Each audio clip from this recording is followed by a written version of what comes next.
Hello and welcome to TraegerMethod Oil Painting episode 10. We made it. We're into the double digits now, folks.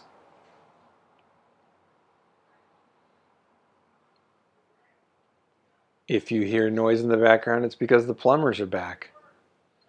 It never fails. If I'm Wednesday when I'm doing an episode, I usually do this narration on the day of I put it out. The plumbers are here. I think it's been the last two episodes the plumbers were in the background. I live in an apartment building that is over 100 years old. It's got a lot of character. It kind of leans a little to one side. It is sinking.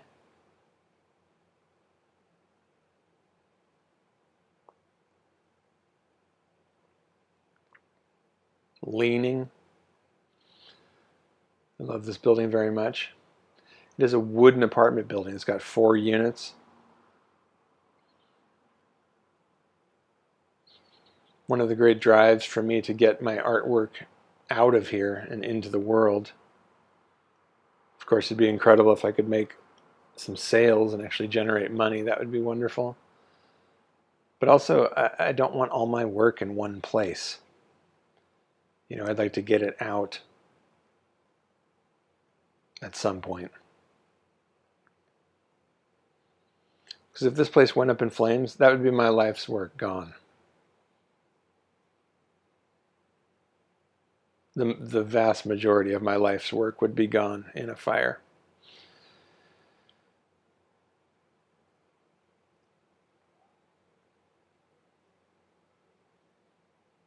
I want these things to move out into the world. That's the thing with a painting. It's a very specific art form in how it disseminates into the world or moves out into the world. I think of them as kind of as like a message in a bottle or something. You throw it out into time.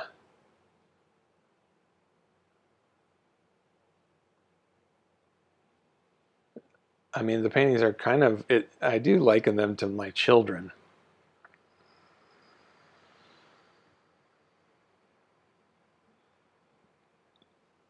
You know, you want them to live a long life. You want them to have adventures. In the case of paintings, you know, affect people. Move. You know, it'd be incredible for it to move through multiple hands, retain value because of its inherent value. Retain that value or change in time. You know, you can't help as an artist to think about those things, even if they're ridiculous fantasies. You know, who knows? I mean, maybe there's no, you know, I look at the world today and I think, you know, could it be possible that there will be human civilization 100 years from now? Is that, I mean, will there be a world in 50 years, 20 years, 10 years where people still appreciate paintings? We're not just fighting for scraps of food. Is that a thing that could happen? If you hear a man shouting in the background, by the way, that's my landlord. He's a wonderful man with a very loud voice, very enthusiastic, loud voice. I'm very lucky to have a human landlord who's awesome, very kind, funny, very reasonable. Here in Portland, we don't have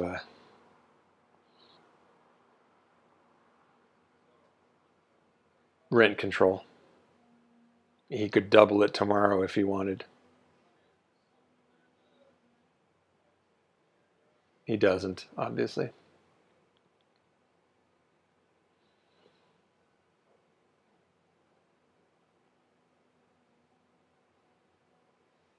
It's one thing about the COVID times, man. Everything has definitely slowed down. You know, this Portland had this.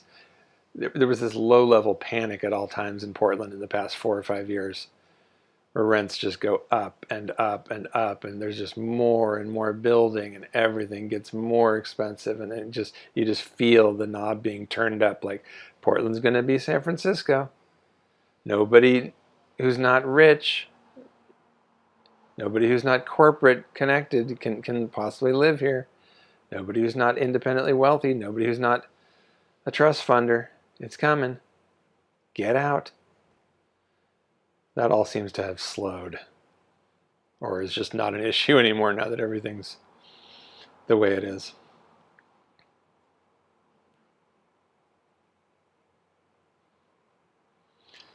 But back to the idea of paintings traveling in time. You know, I've done many, many different kinds of art: music, comedy, all the visual arts, video stuff, painting, drawing, paper cutting, sculpture, done performance art. I've literally done it all. I mean, I'm sure there's something I'm not thinking of, but needlepoint maybe. But I did some needlepoint. I've done sewing, cloth, fiber stuff for sure.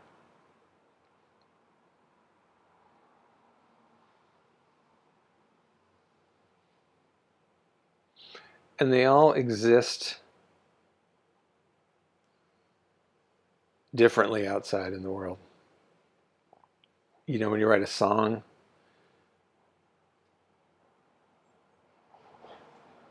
if you release it, you might,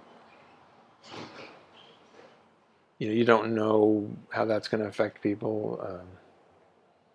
I guess a song is kind of like painting in the way that it lives in the world. You know, you think like a Beatles song or something, they recorded that, finished it, mixed it, whatever, released it someday in 1968.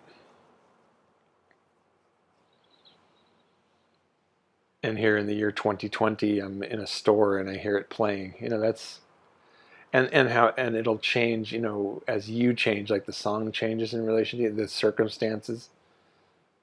You know, if you're listening to a song on a long car ride by yourself, thinking deeply about it, it's very different than if it's just in passing as you're shopping or something.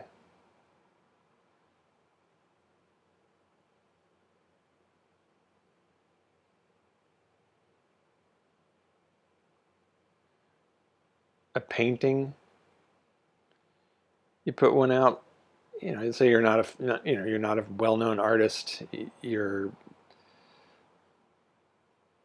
you know, a painting might get seen by 100 people in a lifetime. I mean, in its life. You know, if it's in some family's home.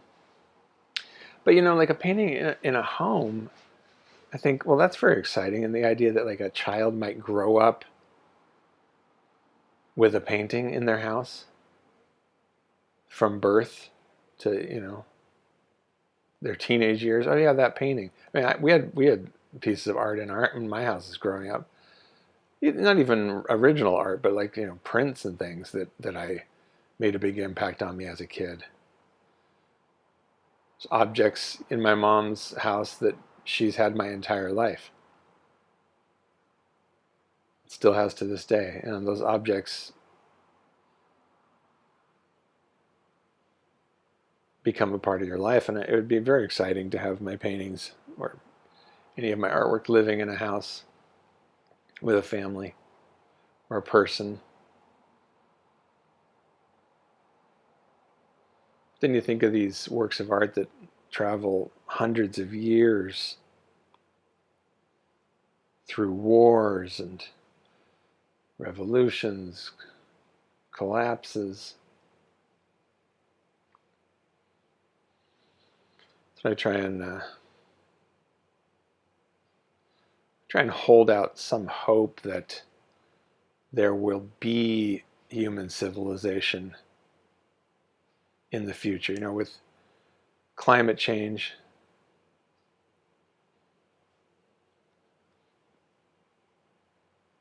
worldwide rise of fascism we're seeing now.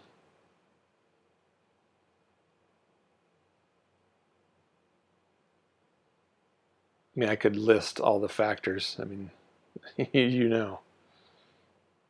Will there be, I mean, especially in America, I mean, America feels positively apocalyptic to me at this point. I feel like the Civil War is in, people talk about, could America face a new Civil War at some point? And I said, well, we're already there. It's not coming, it's here. I mean, the coronavirus response is a Civil War scenario. I mean, the new American Civil War that's happening now is not a traditional by any means. It's not like, if you think of the American Civil War, the Civil War, it was like men in uniforms. I mean, I'm sure it was a completely insane, scrappy thing, but ultimately it was, two sides vying for naming rights,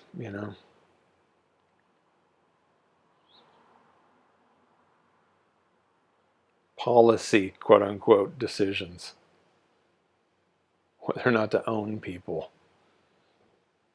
among other things. That's the one that stands out for me. The owning people part. But this new Civil War is just a general fracturing of the social contract. I mean, that's kind of what it feels like.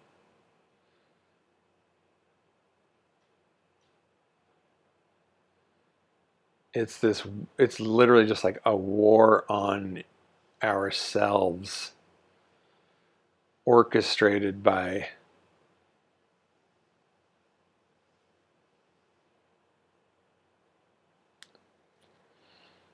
moneyed interests. Exacerbated, created.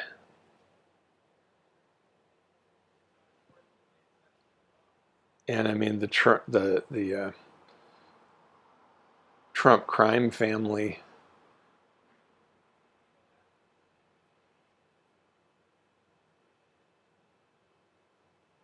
is an all-out assault on America.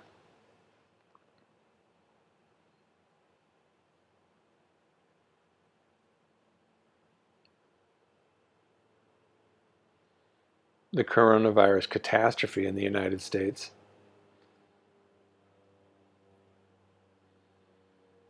is an attack. These people refusing to wear masks because of it violates their liberty.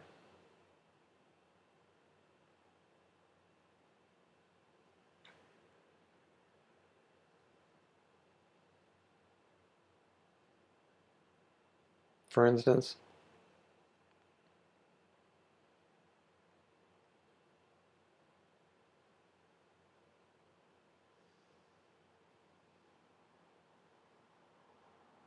It's just an utter unconcern for other people, lack of concern. But then, there's a million different styles of people who refuse that. We're so lost in the internet, essentially.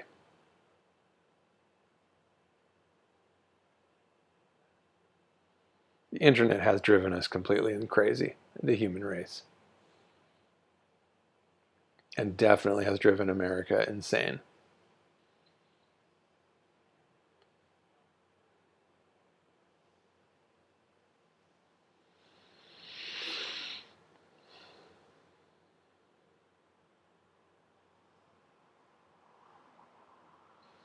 this painting that I'm working on.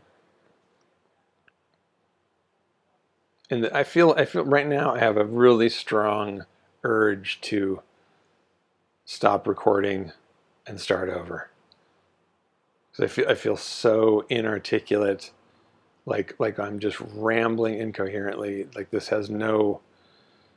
Ooh, look at that kind of blue satin highlight. Isn't that fun? Where you when you do those highlights.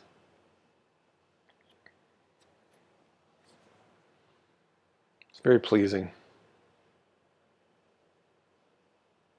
to the eye. But right now, like I think I should just stop the tape, start over. I'm the least articulate. I mean, in my mind, I feel like I have a really good handle on our current state, where we're at, what we're facing.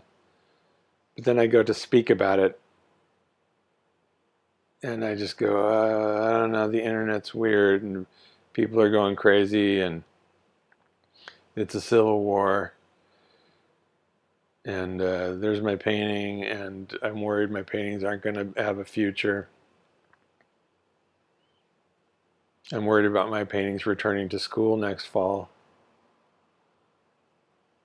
Duh. I don't know. What am I saying? I just feel like a mush-brained, mush-mouthed person right now. But you know, I'm halfway through this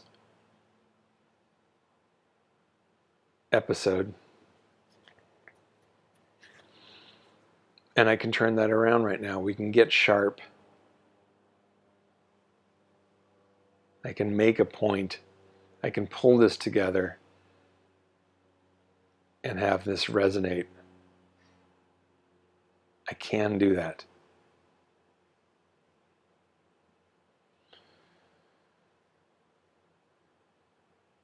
I guess that's what really, the school thing is kind of one of the things that I focused on this week. I don't have kids. I have family in education, and I have family with kids in the United States.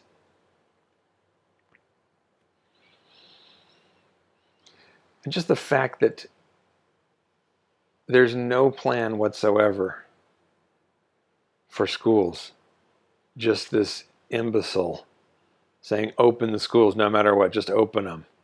I want people to be able to go to work. School's basically just childcare. We need people to go back to work so that I can win an election because I'll have numbers of some kind. You know, this. And to really truly see, like, oh wow, we're like failed state status now, the United States. This is failed state territory for sure. And I guess the school situation is what this week really like hit home to me. Like, wow, this is not going to get better.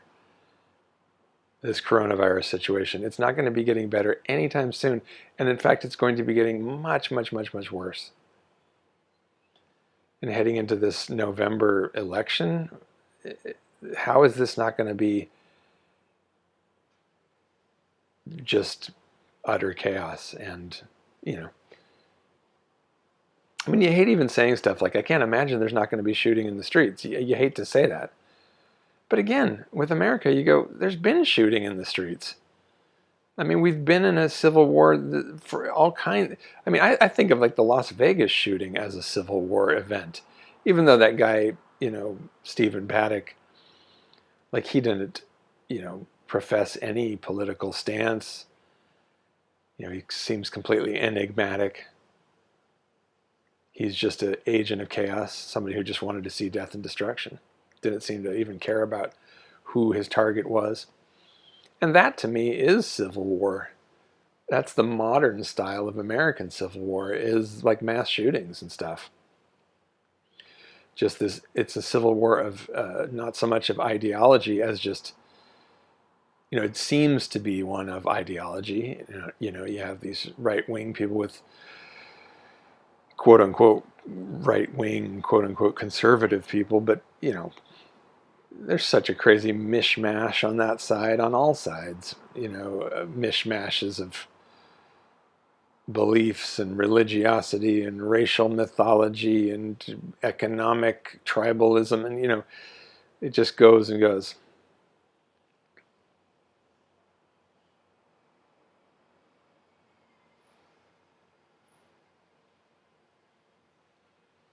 But it's really just about psychology,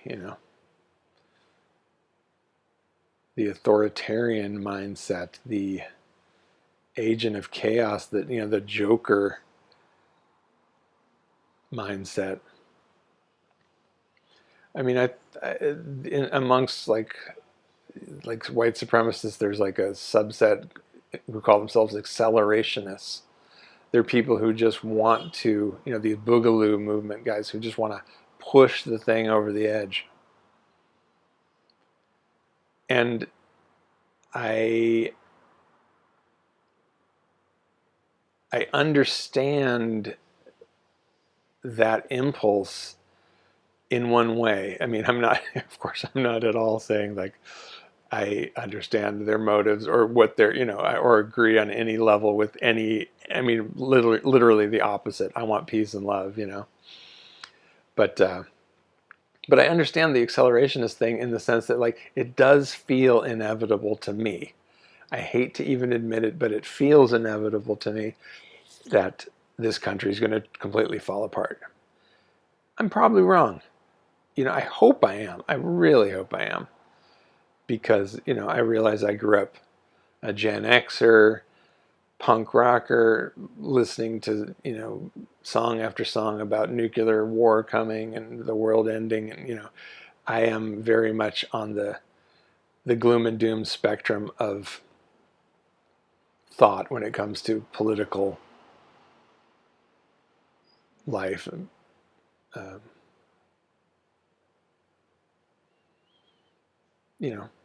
I just am. So I'm pretty extreme that way.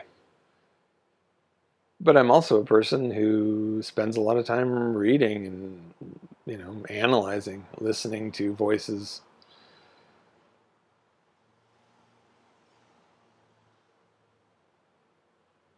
who offer insight. And I look at where we are. The social cohesion in this country seems very thin.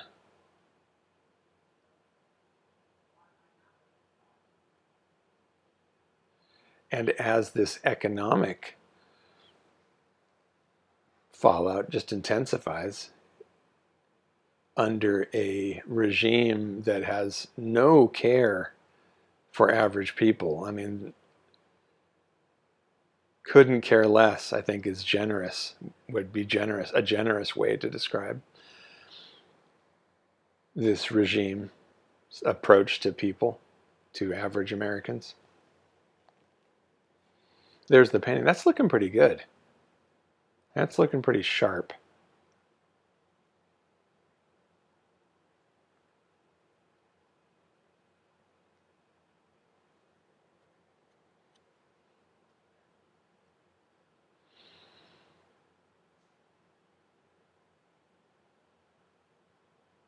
Still needs a lot of work when I look at it, but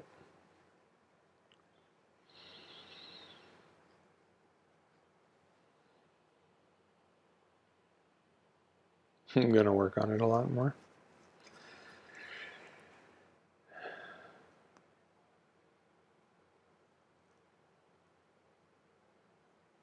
But yeah, like, what was I saying?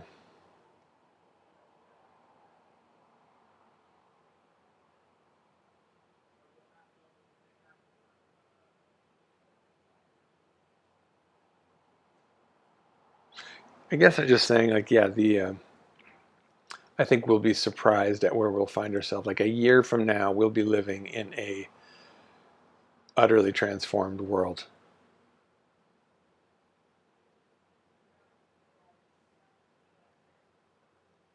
I was talking with a friend last night, and I was saying, I could see a situation coming a year from now where we're all living, like I'm living back home with my folks and we're all together and hunkering down, like with a you know.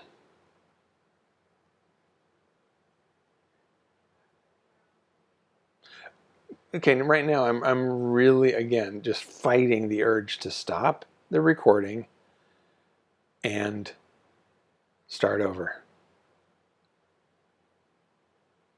You know, because I think, oh, do I want to put this out in the world? These half-formed thoughts and this kind of, I sometimes think, I'll catch myself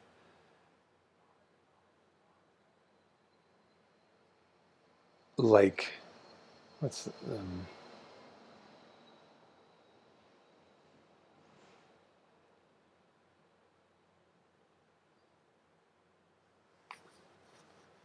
I catch myself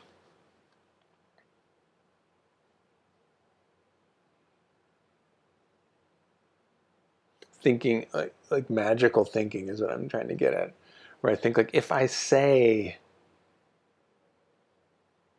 we're all going to be hunkered down with a bolt, a clip in the gun, defending the perimeter and our food supplies. That's being negative, and that negative thought is going to make that actually happen. And if I don't say it and I pretend I don't think that way, there's a better chance it won't happen. None of that has any impact on anything.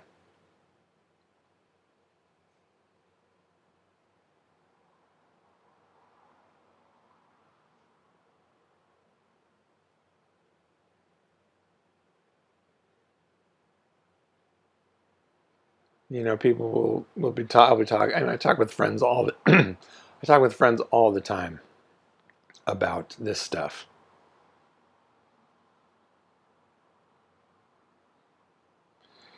And I've always talked with friends about this stuff. I've always had a dark, incredibly dark view of the future.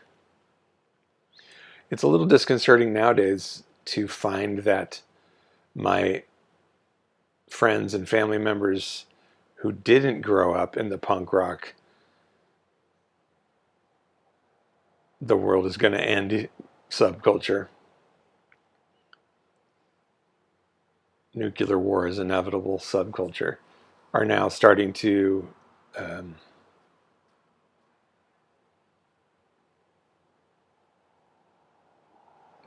talk just like, okay, I have to stop recording this and start over. I can't do it. I can't release this. I mean, what am I even talking about?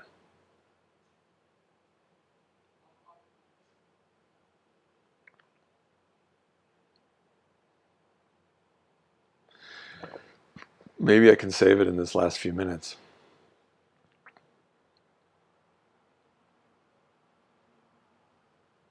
I want art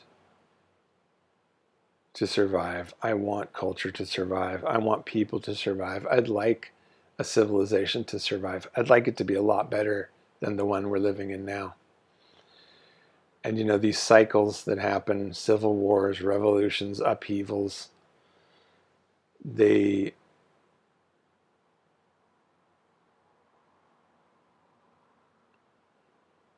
okay, I'm running out of time, so I'm trying to sum up things and make some. I don't have any grand closing statement.